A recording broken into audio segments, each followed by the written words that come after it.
5,000 రూపాయలతో మరి ఏం ఉద్యోగం అది? బోనసులు మోసే ఉద్యోగం.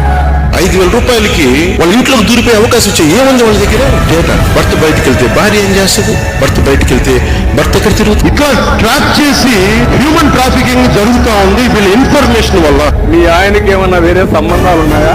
మీకేమైనా అనుమానం ఉందా? అంటే కొంపల్ని కూల్చే మార్గం. ముఖ్యమంత్రి జగన్ గారు మాట్లాడుతూ ఈరోజు కూడా దృష్టి వచ్చింది 33,000 మంది ఆడపిల్లలు వైసీపీ వాలంటీర్ల వల్ల అదృష్టం అయిపోయారని నేను అన్నానంటే వాళ్ళు వివరణిస్తున్నాను. నేను చెప్పింది మీరు డేటాబేస్ కలెక్ట్ చేయండి. వాలంటీర్లు డేటాబేస్ కలెక్ట్ చేయడం వల్ల ఆ డేటా ఎక్కడో హైదరాబాద్ లో ఉన్న ఒక కంపెనీకి వెళ్ళిపోయి ఆ కంపెనీ నుంచి లీక్ ఎడిట్ వెళ్ళిపోయింది. అది చెప్పాను తప్ప ఏ రోజు కూడా వాలంటీర్ వ్యవస్థ సంపూర్ణంగా వాళ్ళు చేశారని నేను ఇప్పుడు అనలేదు. ఒకటి గుర్తు పెట్టుకోండి, పండ్లు పండే చెట్టు మీదనే రాళ్ళు పడతాయి. వాళ్ళేదో మిమ్మల్ని ఏదో అంటున్నారు అని చెప్పి దయచేసి ఎవరు కూడా వెరవద్దు. వారి పాపానికి వారినే వదిలేయండి అని చెప్పి